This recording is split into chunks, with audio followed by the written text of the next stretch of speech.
जानकर साहेब, एकंदरीत राज्यातील परिस्थिती कशी आहे?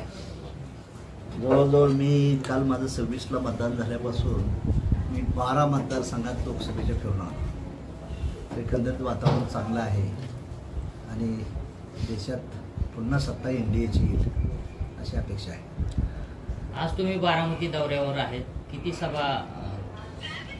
बारामतीत तसं मी इंदापूर केलेलं माझ्या 2 दिवसापूर्वी. इंदापूर, दौंड, बारामती, इंदापूर आणि पुरंदरचा काही भाग फिरून जाणार आहे. साहेब, आज आपण बारामतीमध्ये आलात. एकीकाळी आपण बारामती लोकसभेमध्ये निवडणूक देखील राष्ट्रवादीनं राष्ट्रीय समाज पक्षाला परभणीची जागा सोडली. त्यात अजितदादांचा सिंहाचा वाटा. एकनाथ शिंदे, देवेंद्र फडणवीस आणि अजितदादा. आमचा पक्ष छोटा असल्यामुळं आम्हाला एक महायुतीमध्ये संधी दिली. भारतीय जनता पार्टीने ती जागा राष्ट्रवादीला दिली आणि राष्ट्रवादीच्या कोट्यातून राष्ट्रीय समाज पक्षाला जागा दिली. त्यामुळं अजितदादाच्या सीटा लागणं हे माझं नैतिक कर्तव्य आहे. त्या दृष्टीनं काल मी धाराशिवला होतो.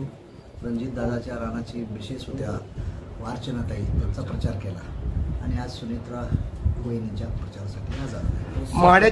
माढ्याच्या मतदारसंघाबाबत आपण काय सांगाल? माढ्यात देखील माहिती सीट लागेल. माढ्यात सुद्धा उत्तमराव जानकर पवारांकडे गेलेले आहेत.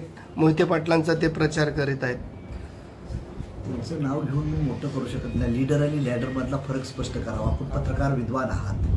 मी एका पक्षाचा राष्ट्रीय अध्यक्ष आहे. ते 4 दिवसाला पक्ष बदलणारे नेते आहेत, कार्यकर्ते आहेत. त्यामुळे लीडर आणि लॅडरमधला फरक करून त्या माणसावर जास्त वक्तव्य करण्यात वेळ घालवू नये अशी मला नम्र विनंती आहे. विरोधकांकडून सातत्यानं आता निवडणुकीच्या तोंडावरती सातत्याने सांगण्यात येत आहे की जर भाजपची सत्ता आली तर भाजपकडून संविधान बदलण्याचं काम होईल आणि लोकशाही धोक्यात आहे. एक लक्षात ठेवा, भारताचं संविधान कुणीही बदलू शकत नाही. कोणी पंतप्रधान झाला तर. उलट 80 वेळा घटना बदलण्याचं पाप काँग्रेसनं केलेलं आहे. आणि ज्यावेळेस मोदी साहेब प्रधानमंत्री झाले त्यावेळेस संविधानाला आलिंगन करून ते झालं.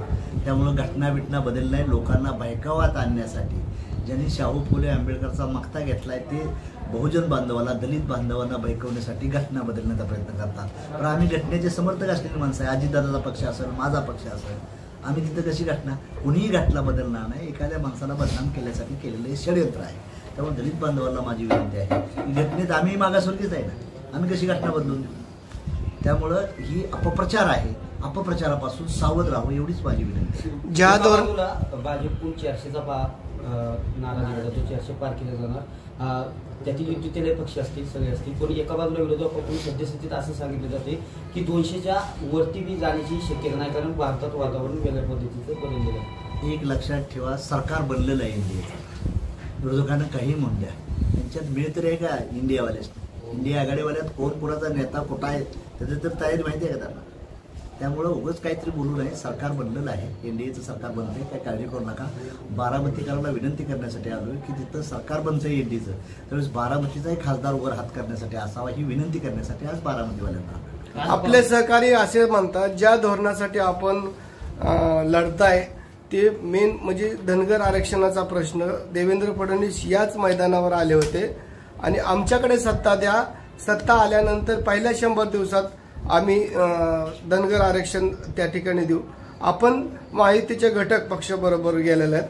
परंतु असं सगळं असताना केंद्रातील एकही आपला नेता धनगर आरक्षणाबाबत लढत नसल्याचा आरोप सुप्रिया सुळे यांनी केला. ताईंना मी सांगू इच्छितो की ज्यावेळेस मी मंत्री होतो तेव्हा आदिवासीच्या 22 योजना राज्य सरकारला आम्ही चालू केल्या. काँग्रेसनं नाहीत केल्या कधी.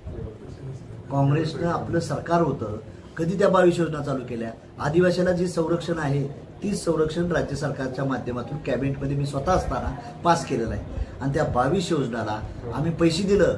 पण उद्धव साहेबांचं सरकार आलं सुप्रियाताई, त्यावेळेस त्याला बजेट रुपयाचं दिलं नाही. आम्ही आमच्या सरकारमध्ये देवेंद्र फडणवीस मुख्यमंत्री आणि मी मंत्री असताना धनगर समाजाला आदिवासीच्या 22 सवलती दिल्या. आम्ही घटनात्मक दिल्या राज्य सरकारच्या माध्यमातून. आणि आता उद्या केंद्रात मी खासदार होणार आहे.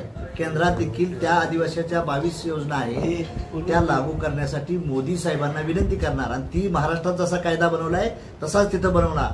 पण ज्यांनी 40 वर्ष राज्यकारभार केला शाहू फुले आंबेडकरचं नाव घेऊन, त्यांनी धनगर समाजाला वंचित का ठेवलं? आणि एनडीएचं मी अभिनंदन करीन. एनडीएनं MLC दिल्या, मिनिस्ट्री दिली, खासदारकी दिली. तुम्ही व्हाईस चेअरमन दिलं कारखान्याचं इंडियावाल्यांनी. त्यामुळं त्यांचा जर हिशोब काढायचा असेल तर मी बी इंजिनियर आहे, मी पैसे भरून इंजिनियर झालो नाही, मेरिटच्या कॉलेजचा इंजिनियर आहे, पण मला त्यात जायचं नाही. त्यांनी शाहू फुले आंबेडकर म्हणायचं आणि आपल्याच हातात सत्ता ठेवायची आणि व्हाईस चेअरमन कुठला तरी देवकाने कोकरे करायचा का भरणे, हा, तर ते सांगायचं नाही. आणि आज आदिवासी सवलतीच्या बद्दल